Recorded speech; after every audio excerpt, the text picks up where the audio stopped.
si Arnold. Alam niyo, girls, kitang-kita naman, matalino kayo, magagaling, at marami kayong talento. At sigurado ako, malaki ang expectation sa inyo ng mga magulang niyo. Kaya marami kayong gustong ma-accomplish. At gawin niyo lahat yun, ha? Gawin niyo lahat para maabot yung mga goals niyo. Pero sana habang ginagawa niyo yun, huwag niyong kalimutan na ang pinaka-importante pa rin sa lahat ay yung makatulong tayo sa iba. Kaya, salamat dahil hindi niyo pinabayaan yung pinakamamahal naming kapatid na si Joey.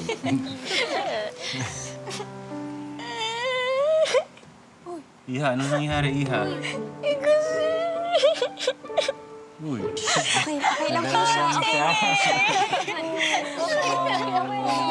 lang yan, Uy. Mamaya patuloy mo, hug mo yung parents mo. Hug mo na lang daw po siya. Oo ba?